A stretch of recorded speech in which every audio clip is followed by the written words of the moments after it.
পুলসিরাতের কিনারায় নবী সেদিন দাঁড়ায় যাবে, উম্মতের হাত কেটে পড়ে যাবে, পাগুলো কেটে কেটে পড়ে যাবে, নিচে থাকবে জাহান্নাম।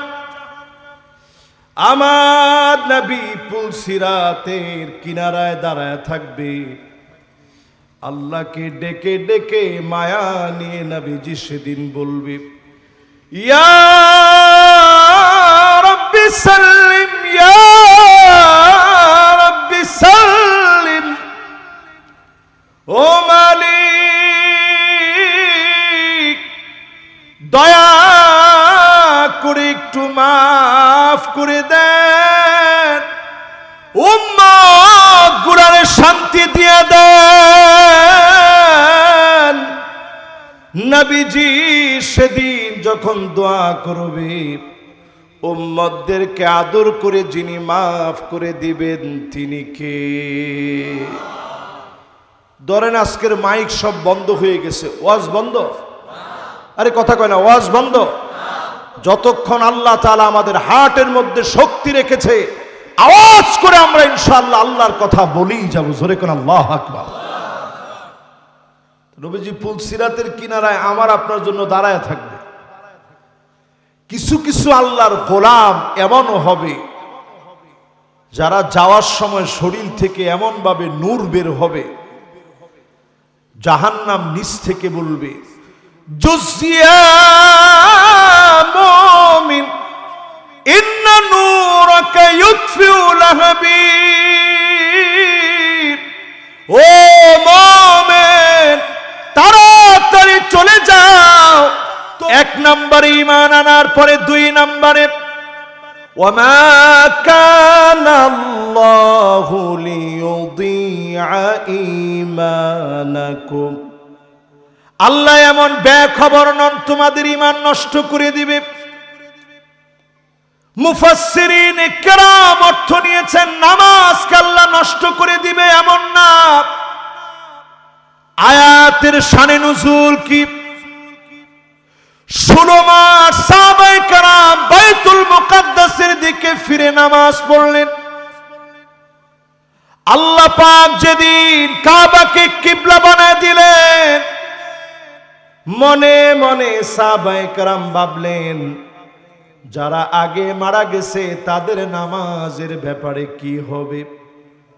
আল্লাহ আয়াত নাযিল করে দিলেন, ওয়ামা কানা আল্লাহু লিয়ুযিআ ঈমানাকুম, তোমাদের নামাজ আল্লাহ নষ্ট করে দিবে না।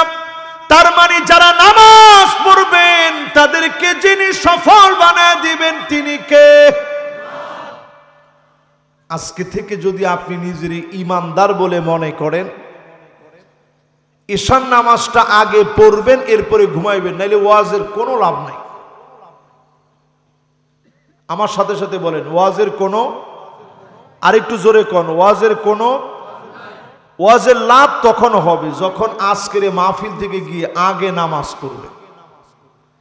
নবীজি জানায় গেলেন, ইন্না বাইনার রাজুলি ওয়া বাইনাশ শিরকি ওয়াল কুফরি তারকুস সালাহ, আপনার মাঝে ঈমান আছে কিনা, মুশরিক আপনি না, কাফের আপনি না, পার্থক্য করবে আপনার নামাজ। যেই লোকটা বেনামাজি হয়ে কবরে যাবে, ফেরেশতারা বলবে তারিকুস সালাহ, সে নামাজ পরিত্যাগকারী আসছে। কবর অন্ধকার হয়ে যাবে, লাইসা লাহু নূরুন ওয়ালা বুরহানুন ওয়ালা নাজাহ।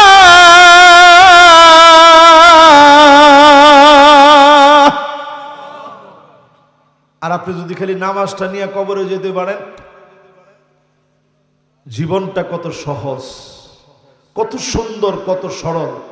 যে লোক নামাজ নিয়ে কবরে গেছে, নূরুন ওয়া বুরহানুন ওয়া নাজাহ,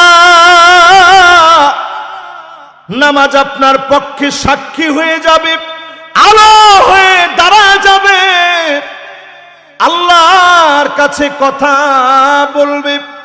নামাজ যেদিন পক্ষে বলবে, নামাজের কারণে যিনি আপনাকে মাফ করে দিবেন তিনি কে? আমি আগেই বলছি, আমরা কিন্তু একবারে শেষ জামানার মানুষ। শেষ জামানার মানুষের ভিতরে এমন প্রবণতা এসে যাবে, নবীজি বলে গেছেন, হাত্তা তুত্তাখাদাল মাসাজিদু তুরুকা, মসজিদের সামনে দিয়ে হেঁটে চলে যাবে, নামাজের জন্য আসবে না। এই দল্লা মুসলমান সারা বাংলাদেশে থাকলেও মহেশখালীর মতো পবিত্র ভূমিতে একেবারে না।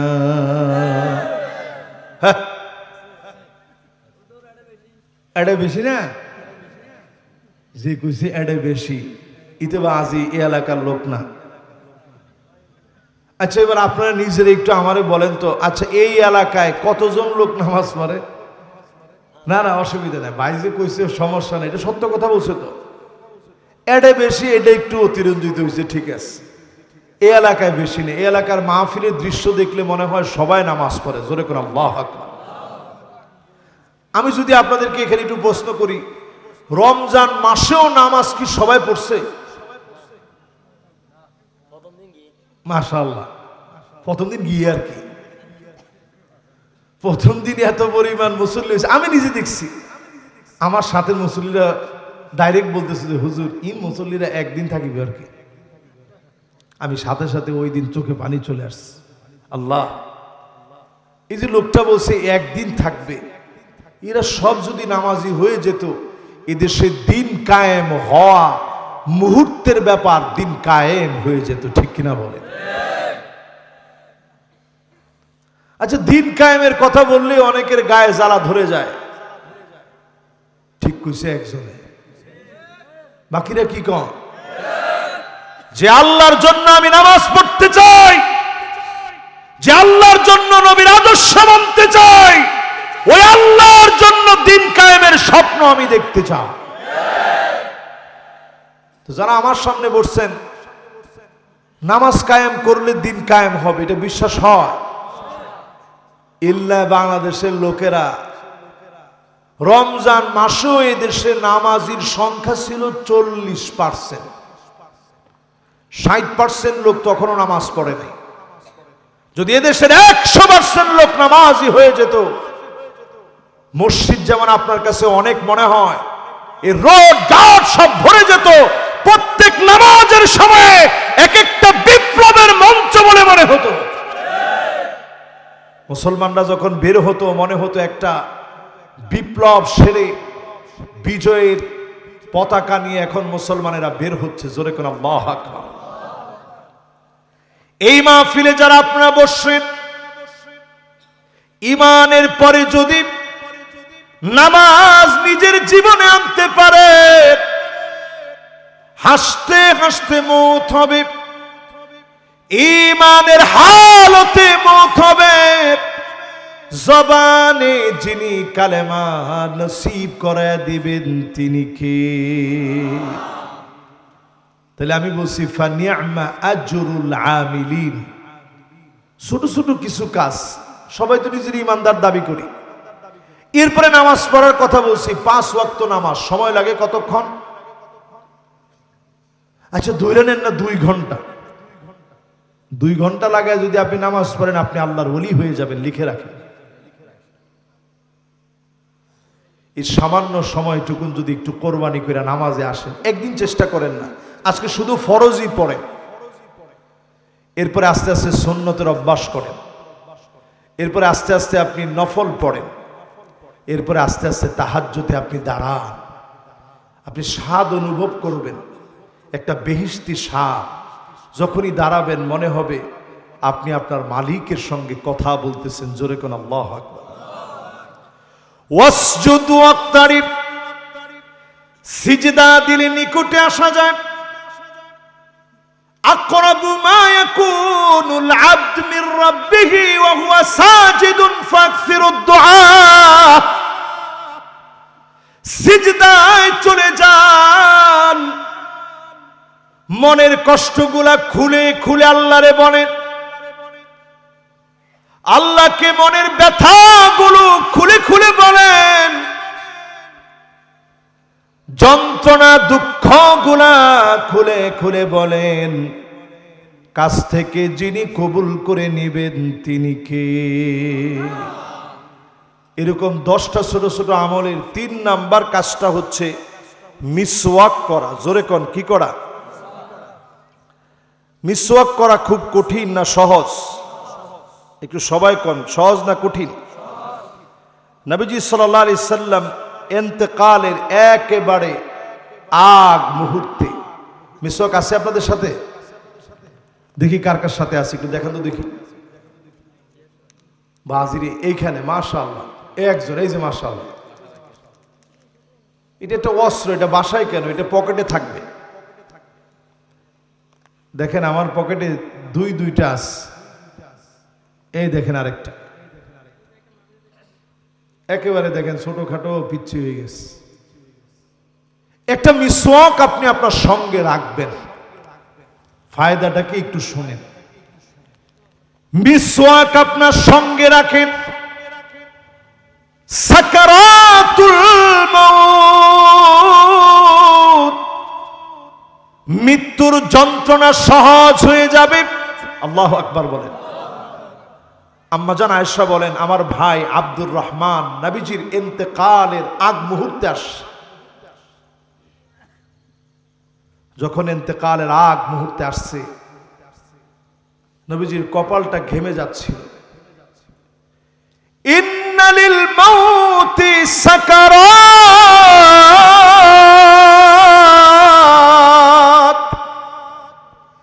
মৃত্যুর ভিতরে আছে যন্ত্রণা।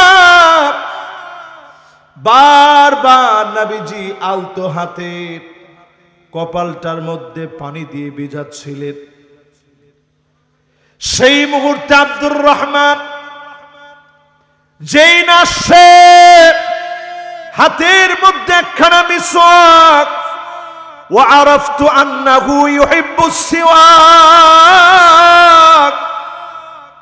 আম্মা জান বলে নবীজির দিকে তাকালাম, আমার কাছে মনে হলো আল্লাহর নবী বড় ভালোবাসতেছে, একটুখানি মিসওয়াক করতে চাচ্ছে।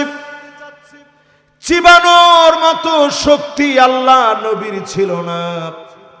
আম্মা জান নিজে নবীজির মিসওয়াকটা চাবায়া দিলেন। ওই মিসওয়াকটা দিয়ে নবীজি মিসওয়াক করলেন। নবীজির জীবনের শেষ আমল হলো মিসওয়াক করা। প্রতিনিয়ত মিসওয়াক করবেন। ঈমানের হালতে যিনি আপনাকে মোটটা সহজ করে দিবেন তিনি কে? তাহলে 3 নাম্বার আমল মিসওয়াক করা। রাজি আছেন?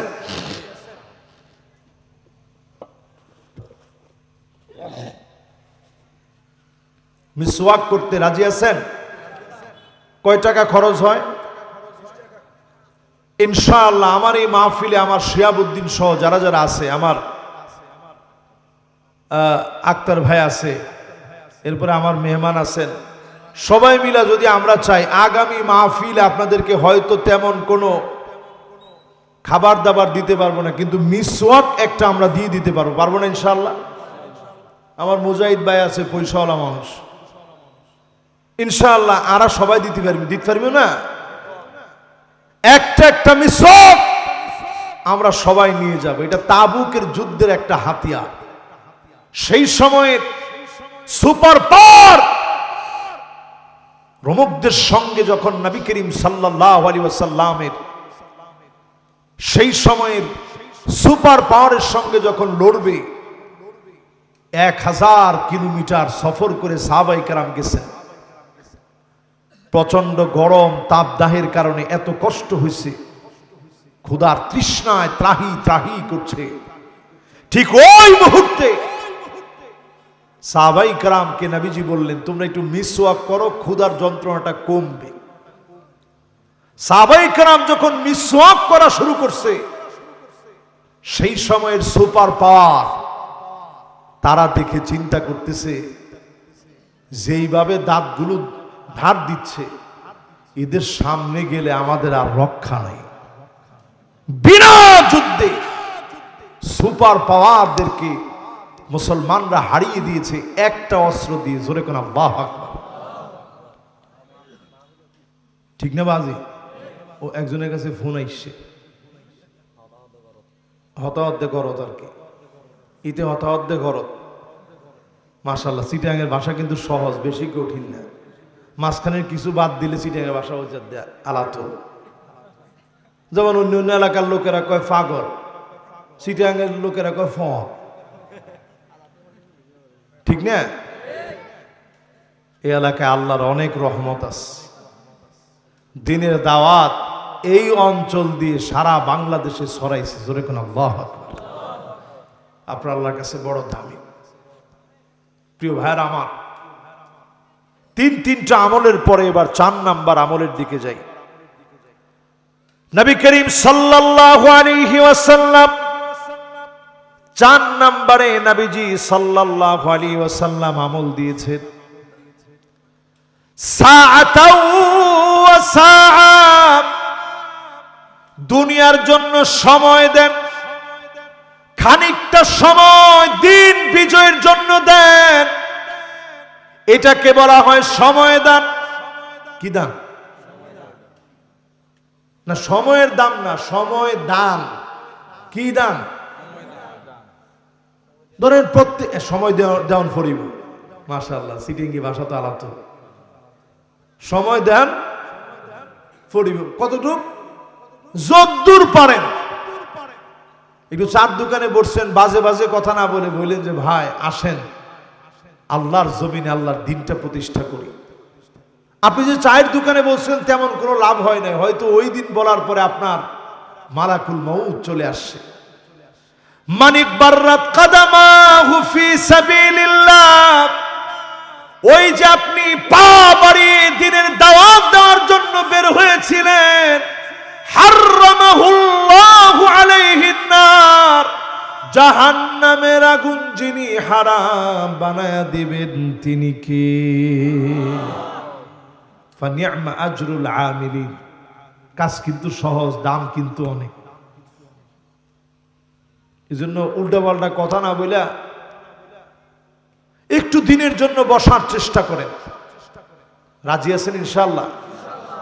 আমি মনে করছি এক ভাই এখান থেকে উঠে চলে যাবে, এখন দেখি মাশাআল্লাহ উনি এখান থেকে উঠা প্রমোশন হয়েছে, চেয়ারে গিয়ে বসছে। যায় না কিন্তু,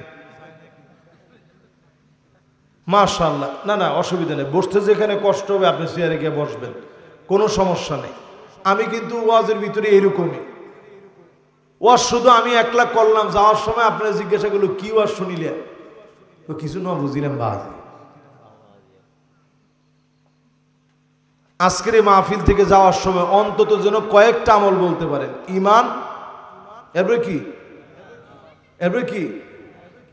মিসওয়াক, কি? এরপরে কি? মাশাআল্লাহ, সময় দেওয়া দিন প্রতিষ্ঠার জন্য। ঠিক কিনা বলেন? এবার আসেন আমার ভাইয়েরা, এরপরে নবীজি সাল্লাল্লাহু আলাইহি ওয়াসাল্লাম হাদিসের মধ্যে জানালেন, আস-সাদাকাতু তাদফা মাইতাতাস সু। নবী সাল্লাল্লাহু আলাইহি সাল্লাম বলেন, আস-সাদাকাতু তাদফাউ মাইতাতাস সু। খারাপ মৃত্যু থেকে যদি বাঁচতে চান, দান সদকা করবেন। অপমৃত্যু, খারাপ মৃত্যু থেকে বাঁচায়া জবানে যিনি কালেমা জারি করায় দিবেন তিনি কে? আমরা তো দান সদকা করি, একটু বুঝে বুঝে করেন। দান সদকা আপনার খারাপ মৃত্যু থেকে হেফাজত করে ভালো মৃত্যুর পথ সুগম করে দিবে। হায়াতের ভিতরে যারা বরকত চান দান করেন, যারা চান অল্প দিনে আপনি বেশি লাভবান হবেন দান করেন। খারাপ মৃত্যু থেকে, ভয়ঙ্কর মৃত্যু থেকে যিনি হেফাজত করে কালেমা নসিব করায় দিবেন তিনি কে? কয়টা শেষ?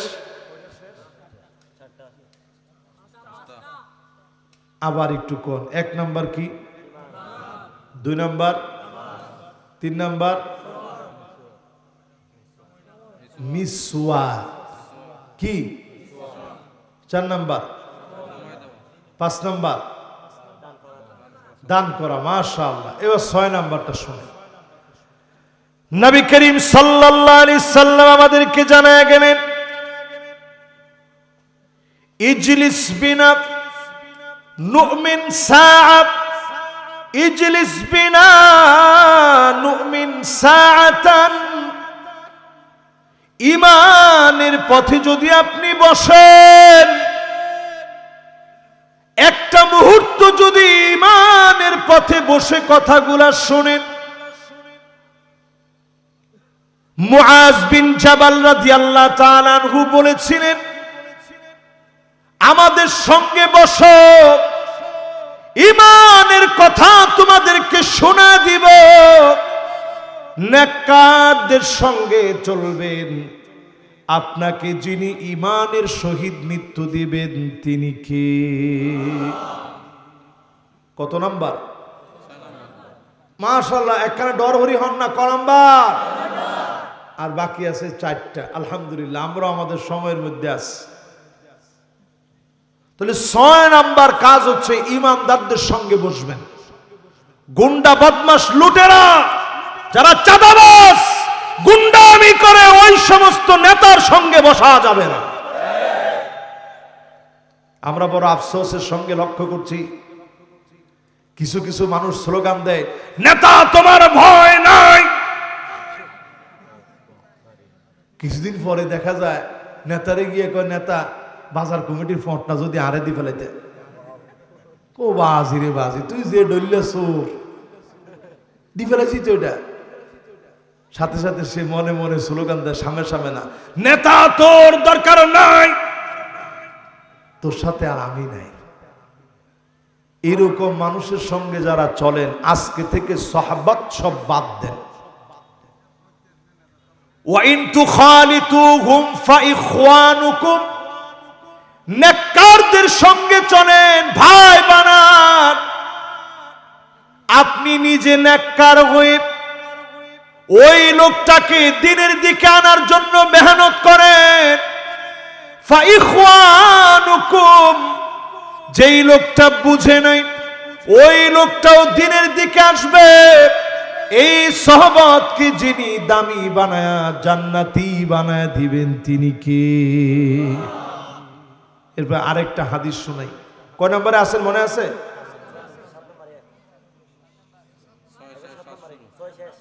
আচ্ছা, এই 6টা একটু আগে পড়া দিয়ে এলেন। 1 নাম্বার কি, 2 নাম্বার কি, 3 নাম্বার কি, 4 নাম্বার কি, 5 নাম্বার কি? মাশাআল্লাহ। 6 নাম্বার কি? ইমানদারের সাথে চলা। মাশাআল্লাহ, দেখছেন মাশাআল্লাহ, মেধা সাংঘাতিক। ইমানদারের সাথে চলা।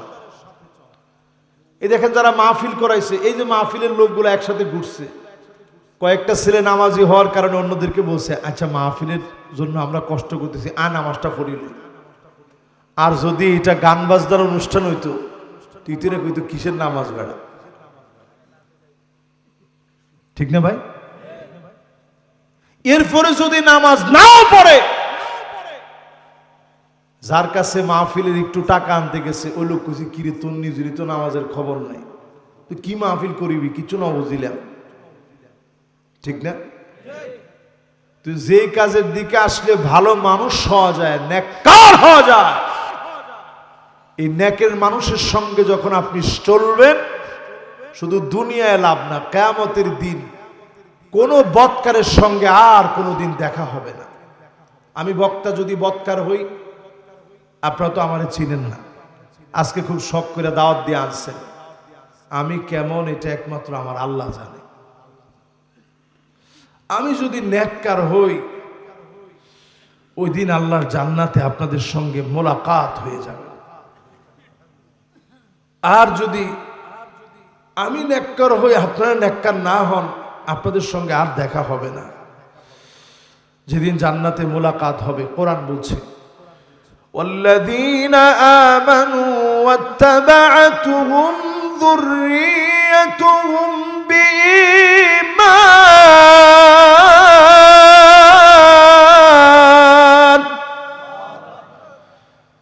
ألحقنا بهم ذريتهم وما ألتناهم من عملهم من شيء। সেদিন বাপ বলবে, আল্লাহ কই আমার ছেলেটা?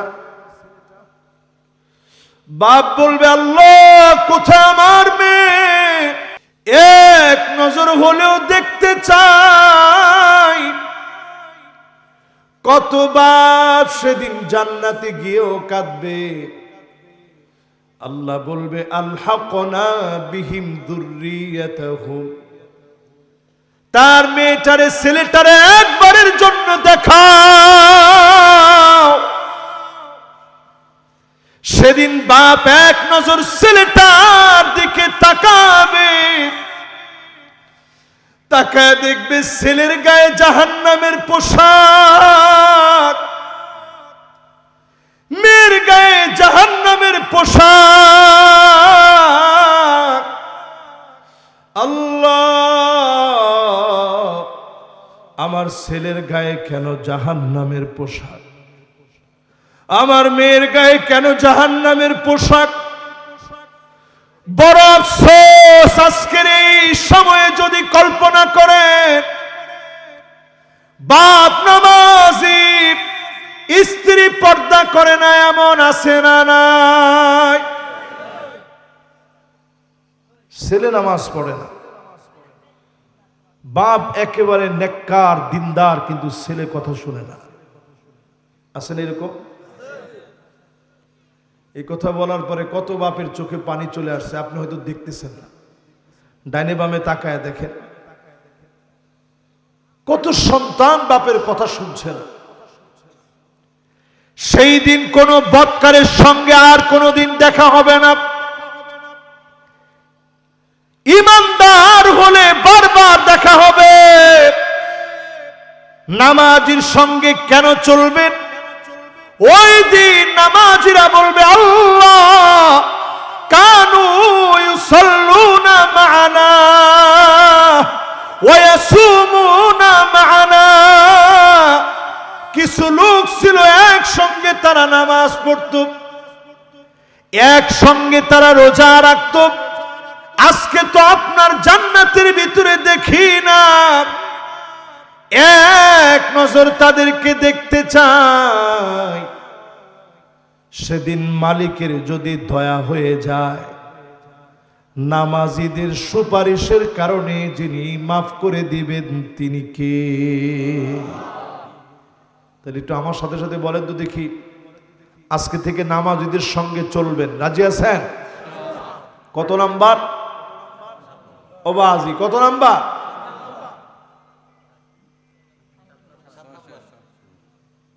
আচ্ছা, একটু আবার একটু পড়াটা বলেন। 1 নাম্বার কি, 2 নাম্বার কি, 3 নাম্বার কি, 4 নাম্বার কি, 5 নাম্বার কি, 6 নাম্বার নেককার ইমানদারের সঙ্গে চলা। এবার আমরা 7 নাম্বারে যাব। কয় নাম্বারে যাব? 7 নাম্বারে। প্রিয় ভাইরা আমার, যতজন আজকের মাহফিলে আমার সঙ্গে বসছেন, আযানের জবাব দিবেন। কুলু মিসলা মা ইয়াকুলুল মুআজ্জিন। মুআজ্জিন যেমন যেমন বলবে আপনিও তেমন তেমন বলেন। পারেন? আল্লাহু আকবার, আল্লাহু আকবার। তখন আপনিও বলবেন। পারবে? আচ্ছা, আজানের জবাব দিয়া আপনি যদি নামাজে না যান, বউ তো আপনার খানা বন্ধ করে দিব, যে কি তুই কোন ডলিলে মানুষ ন বুঝিলাম বাজে। স্পষ্ট আজানের জবাব দিলি, নামাজে কেন যাস? ঠিক না? আপনার ছেলে আপনার করবো, আপনি যে কোন রকম আব্বা ন বুঝিলেন। যদি আমরা আজকের এই মাহফিল থেকে নিয়ত করি আজানের সময় কোনো কথা নাই, এটা আমাদের ভিতরে আমলই নেই। আমি নিজে সৌদি আরবে গেছি, মদিনায় যখন রাসূলুল্লাহ সাল্লাল্লাহু আলাইহি সাল্লামের রওজায় যখন সালাম দিতে যাব, আমি দেখি ঠিক রওদার দরজার বাইরে আসরের নামাজের সময় হয়েছে, ওইখানেই দাঁড়াইছে। আমি দেখি আযান হচ্ছে, ওই সময় আমার নজর গিয়ে পড়ছে আয়েদ আল কারনি, এই পৃথিবীর শ্রেষ্ঠ একজন আলেম আয়েদ আল কারনি, যিনি লিখছেন লা তাহজান, দুশ্চিন্তা করো না, একটা বই আছে না, বহু ভাষায় অনুবাদ হয়েছে। আমি দেখি উনি বসে রয়েছে, আমি একটু হতবাক হয়ে গেলাম, কি রে এই ব্যক্তি এখানে বসে রয়েছে, আযান চলতেছে। আমি ওনারে বললাম, শেখ আপনি কি আয়েদ আল কারনি? উনি এরকম আঙ্গুল দিয়ে আমারে বুঝাইল কি আজান হইতেছে, চুপ। আজান শেষ, উনি হুবহু মুআদ্দিন যেরকম যেরকম বলছে উনিও বলছে। আজান শেষ, এবার আজানের পরে দোয়া পড়ছে, আল্লাহুম্মা রাব্বা হাযিহি আদ-দা'ওয়াতি আত-তাম্মা ওয়াস-সালাতিল কাইমা আতি মুহাম্মাদানিল ওয়াসিলাতা ওয়াল ফাদিলা ওয়াব'আথহু মাকামান মাহমুদান আল্লাযী ওয়া'আদতা ইন্নাকা লা তুখলিফুল মিআদ। সুন্দর করে পয়রাটা। এবার উনি আমারে বলতেছে, লাউ সামাহ আনতা মিন বাংলাদেশ? আমি বলছি নাআম। কাইফা তা'রিফুনি? আমি বলছি আ'রিফুকা বিল কিরাআহ, আমি আপনাকে চিনি পড়ার মাধ্যমে। কি কি পড়ছো? আমার এই বই আপনার পড়ছি। উনি নিজেরে ছোট বানায়া বলতেছে, আনা আব্দুল হাকির ওয়া ফকির আয়েদ আল কারনি, আমি ফকির নগণ্য আল্লাহর এক গোলাম আয়েদ আল কারনি। আমি বলি সুবহানাল্লাহ। নিজেরে এরকম লুকায়া রেখে দেখি মাথাটা নিচের দিকে দিয়ে রাখছে। পুলিশ ওনারে দেখে অবাক হয়ে গেছে, আয়েদ আল কারনি এখানে বসা। ভিতরে উকিটুকিতে কথা বলছে ইমাম সাহেব, যিনি আজকে নামাজ পড়াবেন সলাতুল আসরের, ওনার সঙ্গে কথা বলছে যে আয়েদ আল কারনি আমার সামনে। তো বলতেছে ঠিক আছে, ওনারে ভিতরের দিকে পাঠায়া দাও। আদান হয়ে গেলে তখন সব দিকে ব্লক পড়ে যায়, তখন আর ঢুকতে দেয় না। তো বলতেছে ওনারে পাঠায়া দাও স্পেশাল ভাবে। দেখেন আরবের লোকদের আদব কেমন। লোকটা বলতেছে আলা মাকানিক, পুলিশে বলছে তুমি তোমার জায়গায় থাকো, আমি আমার জায়গায় আছি, আমি যে জায়গায় জায়গা পাইছি ওইটাই আমার জায়গা। জোরে করে আল্লাহু আকবার। আযানের পরে জবাব দিবেন আমার ভাইয়েরা, হাল্লাত লাহু শাফাতি, নবীজি শাফাত ওয়াজিব হয়ে যাবে।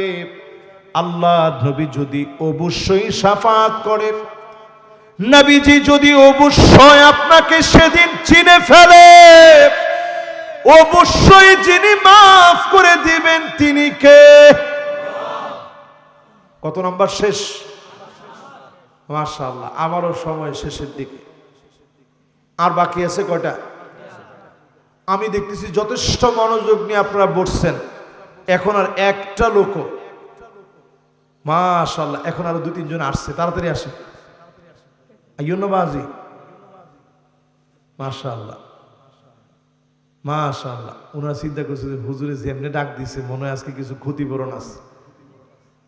কোনো ক্ষতিপূরণ নাই, আসছেন, আল্লাহ বড় খুশি। ঠিক না ভাই? এবার 7 নম্বরের পরে কয় নাম্বার? বাস এবার 8 নম্বরে নবী করিম সাল্লাল্লাহু আলাইহি ওয়াসাল্লাম আমাদেরকে শিখায় গেছেন ভালো মৃত্যু বুঝবেন কেমনে। ইয়া বুনাইয়া ইন ইসতাতা'তা আন তাকুনা আবাদান আলা ওয়াদুই ফাফআল। নবীজির খাদেম হযরত আনাসকে ডাক দিয়ে বলে, আনাস যদি পারো সব সময় ওযু রাখো। জোরে কোন সব সময় কি রাখো? খুব বেশি কঠিন না। এই যে আমি মাহফিলে আসি, একটু ওযুটা বানায় আসি, এটা আমার একটু রিফ্রেশ হয়েছে। আমি এতগুলো কোরআন হাদিস থেকে কথা বলবো, আমার নিজে যদি ওযু না থাকে কেমনে হবে? এই মাহফিলের তাসির কেমনে আসবে? তো নবীজি হযরত আনাসকে বলতেছে, আনাস একটু ওযু রাখবা। ফাইন্না মালাকাল মাউত ইযা ক্বাবাদা রূহাল আবদি ওয়া হুয়া আলা ওযু, মালাকুল মাউত যখন জান কবজ করার জন্য আসে, ওযু নিয়ে মালাকুল মাউত আসবে। ওই অবস্থায় যদি তোমাকে ওযু অবস্থায় পায়, কাতাবা লাহু শাহাদা, তোমার জবানে কালেমা উচ্চারিত হবে। হতে পারে শহীদি মৌত যিনি দিয়ে দিবেন তিনি কে? কোন নম্বর শেষ? মাশাআল্লাহ, লিল্লাহে তাকবীর। এবার 9 নম্বরটা শুনেন, মুখস্থ হই না? 9 নম্বরটা শুনেন। মান আরাদা শাহাদাতা বিসিদকিন বাল্লাগাহু আল্লাহু মানাজিলাশ শুহাদা ওয়া ইন মাতা আলা ফিরাশিহি, শহীদি মৌতের নিয়ত করে ফেলবেন। জমিন আল্লাহর, এই জমিনে দিনের প্রয়োজনে বুক পেতে দিব, ঈমান হরণ হতে দেব না। নিয়ত আছে? আমাদের প্রিয় আল্লামা দেলওয়ার হোসেন সাইদি রহমতুল্লাহ আলাইহি সারা জীবন ধরে তিনি মাহফিল করে বলতেন, আল্লাহ শহীদি মরণ আল্লাহ তুমি দিয়ে দিও, আল্লাহ আমারে শহীদ বানায় নিও। দেখেন কবুলিয়াত কি জিনিস। যেদিন উনি দুনিয়া থেকে চলে যান, ওনার শেষ হাসিটা আমার হৃদয়ে আজও গেঁথে আছে। শুধু আমার হৃদয়ে না, কোটি কোটি মানুষের হৃদয়ে গেঁথে আছে। একটা হাসি দিয়ে তিনি নেমে অসুস্থ মানুষ জিজ্ঞেস করলেন, আপনারা কেমন আছেন? এরপরেই যখন আমি নামাজ পড়ে আসলাম, মাগরিবের নামাজ, আমার কাছে মনে হচ্ছিল আমার বুকটা ব্যথা করতেছে। বারবার মনে হচ্ছিল কি যেন মনে হয় হারিয়ে যাচ্ছে। সেই দিনই একটু পরে একটা ভূমিকম্প হলো। আমি পরিষ্কার হয়ে গেলাম যে কিছু একটা মনে হয় হারায় গেছে। আমি ফোনটা হাতে নিলাম, দেখে একটার পর একটা ফোন, যে আল্লামা হুজুর আর নাই। হসপিটালে দৌড়ে গেলাম। আমি গিয়ে দেখে আমি একলা না, লক্ষ লক্ষ আল্লাহর গোলাম পুরা ঢাকা সিটি থেকে আল্লামাকে দেখার জন্য চতুর্দিকে ভিড় করতেছে। জালেম শাহির ওই জুলুমকে অবজ্ঞা করে সবাই চতুর্দিকে দাঁড়ায় আছে।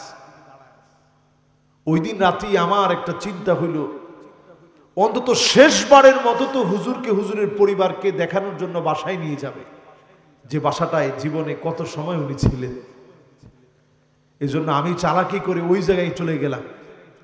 আমি গিয়ে দেখি ওইখানে অনেক ওলামায়ে কেরাম, একামুল ইসলাম সাইদ আনসারী ভাই ছিল, মাওলানা তারেক মনোয়ার সাহেব ছিলেন, আল্লামা কামাল উদ্দিন জাফরি হাফিজাহুল্লাহ তিনি ছিলেন। ফজরের নামাজের সময় আমরা নামাজ পড়তে গেলাম। পাশেই একটা মসজিদ আছে যেখানে হুজুর নামাজ পড়তেন। আমি চিন্তা করে গেলাম যে আসলে কি আমরা শুধু নামাজ পড়ি না, ঈমানি চেতনাও আমাদের ভিতরে আছে। এইরকম একজন আল্লামা মারা গেছে, আমাদের অনুভূতি কি? ইমাম সাহেবের অনুভূতি কি?